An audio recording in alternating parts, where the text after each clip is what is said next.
One of the great tools that screenwriters underuse a lot is that of setting. You can use the setting and the props within the setting to really help establish the tone of the scene and to help you bring across who the characters are, how they respond in different ways, and so on. Now, the reason most screenwriters ignore this is that they think, well, it's the set designer's job, lighting person's job, and I can leave all that and just go with a really bare bones description. Well, that's true for the shooting script, but before the shooting script, there comes the selling script.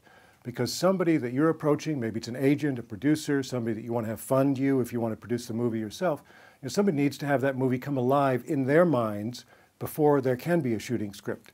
And this is where the setting can really come in very useful. So one of the things you want to think about is how do you want your protagonist or your character to feel, but also how do you want the audience to feel? So for example, if let's say it's a thriller and there's a real tight time deadline, this protagonist is running all over town trying to do something, and you could suggest in your description of the different scenes, different places he goes in these scenes, that there's a clock everywhere, something like this.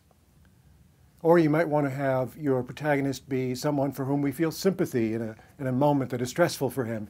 For example, let's say in a romantic comedy, you might have him ready to propose or at least tell his girlfriend he really loves her.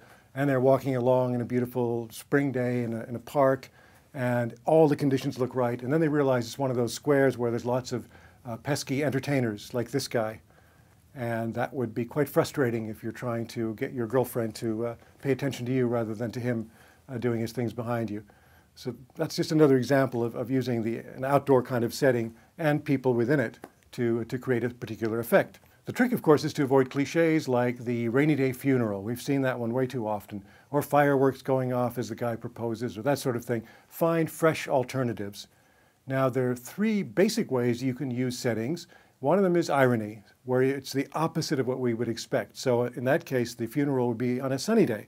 And it reminds me of a time when I was about 12 years old. I had to have an operation, and my parents were driving me to the hospital. And I remember looking out, this was in California, it was a sunny day, beautiful day, kids playing, and I felt really bitter that I was going to my doom, as I thought, and people shouldn't be allowed to be happy on a day like that. Or you can also use it to echo the theme or to reflect the theme. So for example, if you want to suggest that a character's life is a very routine kind of thing, you might have something like this going on in the background, a highly unusual shot of LA traffic moving smoothly. And the final one is you can use it to foreshadow. So let's say maybe it's a horror film where things are going to get very ugly, but at the beginning, of course, you want to show the normal life. So it might be something as subtle as describing the perfect living room that these people live in, but one picture is slightly askew.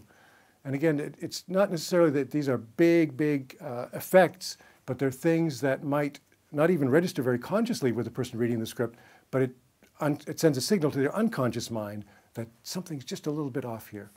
So these are some of the ways that you can use settings, and I recommend that you don't forget to use this very important tool when you're writing your screenplay.